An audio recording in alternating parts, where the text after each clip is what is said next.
Assalamualaikum warahmatullahi wabarakatuh. Terima kasih kepada teman-teman semuanya yang sudah meluangkan waktunya untuk melihat video ini. Insya Allah akan sedikit menambah wawasan kita dalam dunia internet marketing, khususnya tentang Facebook marketing. Perkenalkan, saya Muhammad Mufti.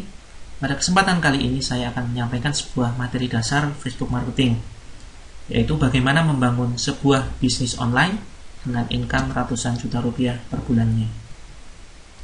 Sebelum kita bahas terlalu jauh tentang Facebook marketing, ada satu hal yang sangat penting untuk kita bahas di awal pembahasan materi ini, yaitu mencari peluang bisnis online.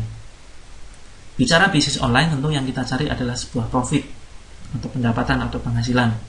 Nah, tentunya kita harus tahu dari mana saja sumber pendapatan kita, dan ini biasa kita kenal dengan source of income. Nah, kita bisa memulai dengan menjual produk orang lain. Bisa berupa barang ataupun jasa, bisa berupa produk fisik ataupun digital. Dan ini biasa kita kenal dengan affiliate marketing.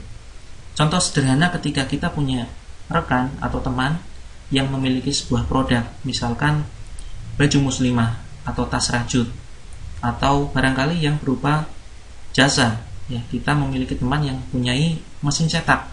Nah, kita bisa memposisikan diri untuk menjadi maklar, ya, maklar percetakan. Nah, ini adalah salah satu sumber pendapatan yang bisa kita optimalkan untuk kita pasarkan nantinya. Kemudian yang kedua adalah menjual produk sendiri. Bisa berupa barang, bisa berupa jasa. Contoh sederhana berupa barang, kita mempunyai kemampuan untuk membuat kue misalkan, atau membuat aksesoris dan lain sebagainya. Atau bisa juga kita mempunyai keahlian membuat desain, misalkan desain logo, desain website, dan lain sebagainya. Ini juga salah satu dari sumber pendapatan yang bisa kita jual melalui Facebook. Nah, yang terpenting adalah dua sumber pendapatan ini tidak akan mungkin bisa menghasilkan sebuah income atau penghasilan jika tidak dikombinasikan dengan cara promosi atau traffic generation. Secara global, saya bagi menjadi dua. Yang pertama adalah dengan website atau blog yang nantinya kita SEO-kan, dengan harapan nantinya ketika kita memiliki sebuah website tersebut akan tampil di halaman awal Google dengan keyword tertentu. Kemudian yang kedua adalah kita bisa optimalkan cara promosi kita dengan menggunakan sosial media. Bisa menggunakan Facebook, Twitter, YouTube, dan lain sebagainya. Nah, dua cara promosi ini adalah sebagian yang saya ambil, tidak secara keseluruhan, ya, hanya sebagian saja yang familiar.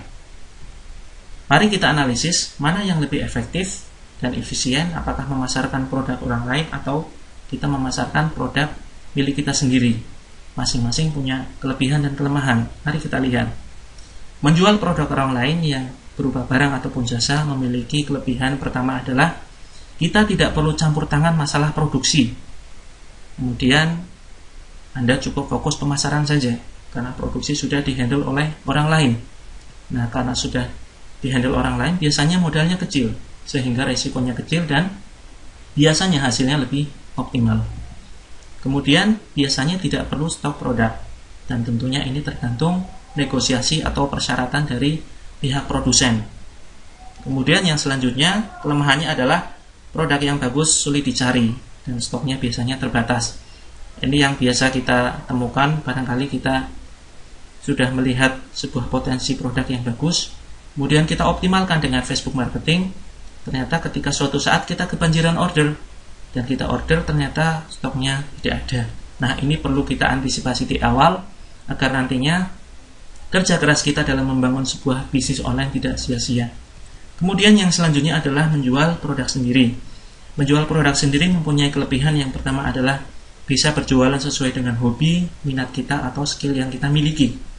Contoh, profesi saya dulu adalah seorang desainer grafis. Saya menjual jasa saya menjual jasa membuat logo, membuat desain website, brosur, dan lain sebagainya. Nah, ini tentunya bisa kita sesuaikan dengan keahlian yang kita miliki. Kemudian kelemahannya adalah ribet ngurus masalah produksi sekaligus marketing. Ya, untuk meledakkan sebuah penjualan produk, kita butuh strategi marketing yang cukup bagus, butuh strategi marketing yang sangat-sangat brilian, sangat cerdas. Ya, ini saja cukup menyita waktu kita. Apalagi kalau ditambah dengan masalah produksi, tentu bisa jadi fokus kita akan pecah terhadap dua hal, terhadap produksi dan juga terhadap marketing. Nah, jangan sampai kita yang baru memulai sebuah bisnis pecah konsentrasi, ngurusi produksi sekaligus ngurusi marketing. Kalau bisa, serahkan produksi pada orang lain. Kemudian yang selanjutnya adalah biasanya butuh tempat yang cukup luas untuk produksi dan untuk stok produk dan lain sebagainya. Kemudian kelemahan yang lain adalah biasanya modal besar. Karena modalnya besar, risiko kegagalan cukup tinggi. Bisa jadi produknya tidak laku, kesalahan manajemen karyawan, kesalahan keuangan, dan lain sebagainya.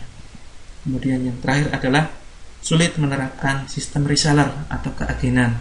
Nah, ini insya Allah akan kita bahas di lain kesempatan.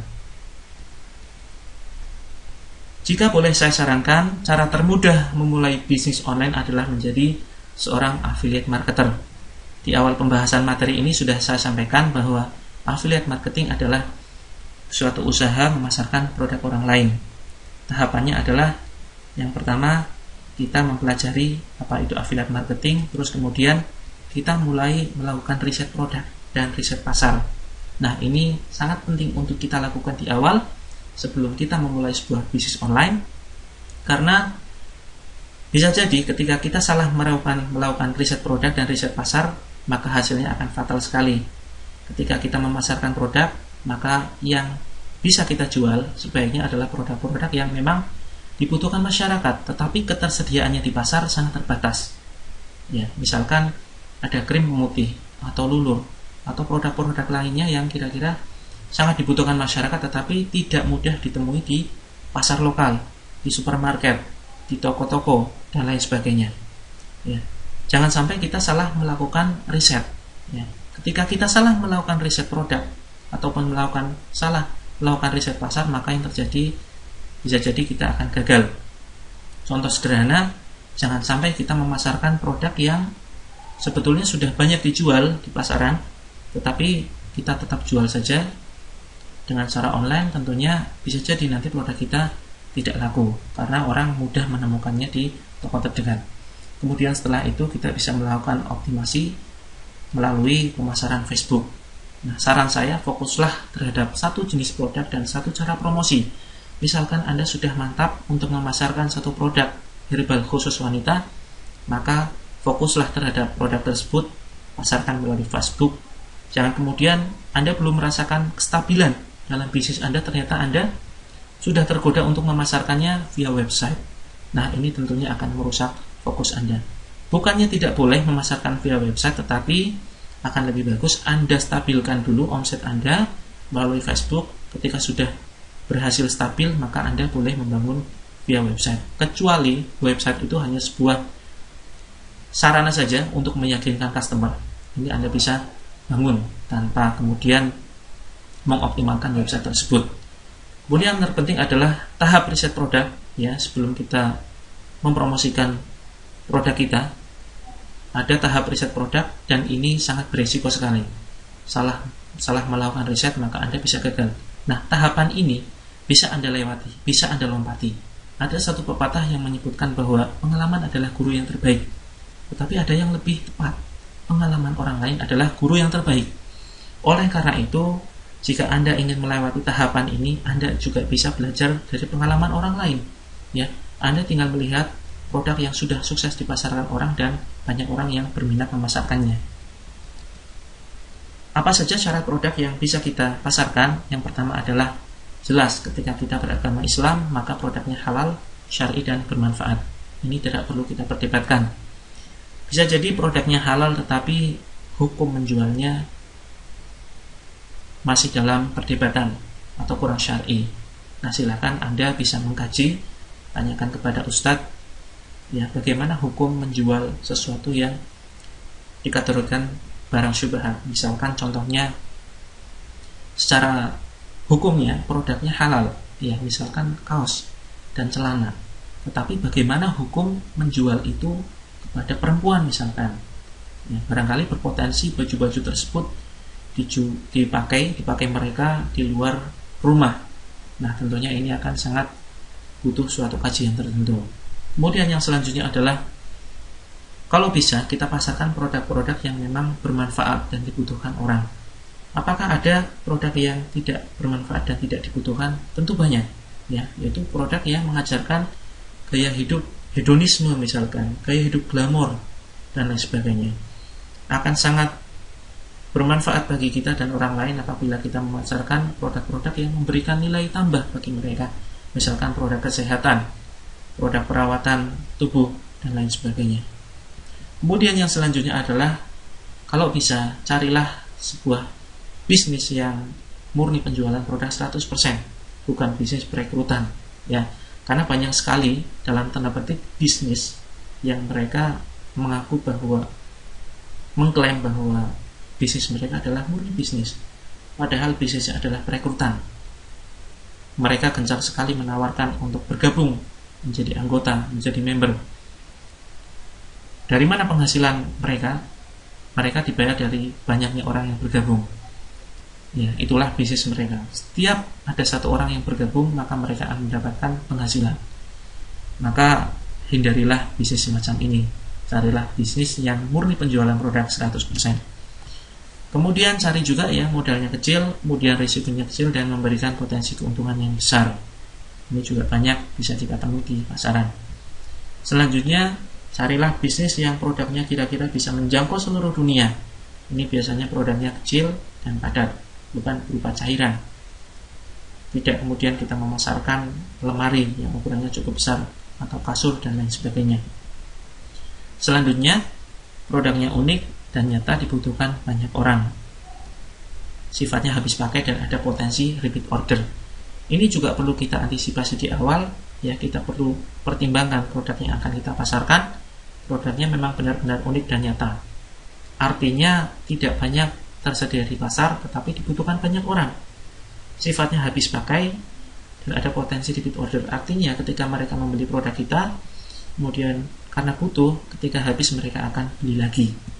Kemudian selanjutnya carilah bisnis yang ada pelatihan online maupun offline-nya, full support system. Ini penting untuk kita pertimbangkan di awal, karena ketika kita suatu saat mengalami kesulitan dalam menjual suatu produk, kita bisa tanyakan melalui pelatihan tersebut. Selanjutnya, syarat yang penting untuk kita pertimbangkan adalah target pasar spesifik dan luas. Saya sarankan Anda bisa membidik target pasar perempuan. Selain dari karakter mereka yang hobi belanja, mereka juga sangat mudah kita pengaruhi dari sisi emosional.